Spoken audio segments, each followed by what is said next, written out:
World news ರೀ ಇದು, world news ಈಚೆಗೆ ಬರುತ್ತೆ.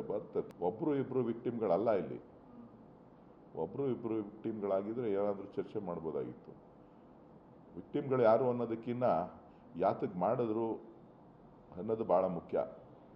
ಯಾವ ರೀತಿಯ ದುರ್ಬಳಕೆ ಇಲ್ಲ ಆಯಿತು ಅನ್ನೋದು ಭಾಳ ಮುಖ್ಯ. ವಿಕ್ಟಿಮ್ಗಳು ಪಾಪ ಬಡವರಿರ್ತಾರೆ, ಕೆಲವೊಂದು ಒತ್ತಡಗಳಲ್ಲಿರ್ತದೆ, ಅವ್ರ ಸಂಸಾರ ಇರ್ತದೆ, ಅವ್ರ ಕುಟುಂಬದ ಸುಮಾರು ಒಂದು ಕುಟುಂಬ ಅಂತ ಅಂದರೆ ಅಣ್ಣ ತಮ್ಮ ಚಿಕ್ಕಪ್ಪ ದೊಡ್ಡಪ್ಪ ಮಾವ ಭಾವ ಸುಮಾರು ಕುಟುಂಬ. ಅವ್ರ ಕುಟುಂಬದಲ್ಲಿ ತಲೆ ಎತ್ತಬೇಕಾಗ್ತದೆ. ಹಳ್ಳಿಗಳಲ್ಲಿ ತಲೆ ಎತ್ಕೊಂಡು ಓಡಾಡೋದು ಕಷ್ಟ ಆಗ್ತದೆ, ಗೊತ್ತಾಯ್ತಲ್ಲ. ನೀವು ಸಾಮಾಜಿಕವಾದಂಥ ಜೀವನವನ್ನು ಅಲ್ಲಿ ಸ್ಥಳದಲ್ಲಿ ನೀವು ಚಿಂತನೆಯನ್ನು ಮಾಡಬೇಕು. ನೀವೇನೇ ಮಾಡಬೇಕು ಹೇಳಿಕೆಗಳನ್ನು ಅಂತ ಅಂದ್ರೂ ಕೂಡ ಸಾಮಾಜಿಕವಾಗಿ ಅಲ್ಲಿ ಆಗ್ತಕ್ಕಂಥ ಒಂದು ವ್ಯತ್ಯಾಸಗಳಿದೆಯಲ್ಲ, ಪರಿಸ್ಥಿತಿ ಇದೆಯಲ್ಲ, ಅದು ಭಾಳ ಪ್ರಮುಖವಾಗ್ತದೆ ಒಂದು ಕುಟುಂಬಕ್ಕೆ, ಒಂದು ಹೆಣ್ಮಗಳಿಗೆ. ಅದು ಊಹೆಗೂ ಸಿಲುಕದೇ ಇರುವಂಥದ್ದು.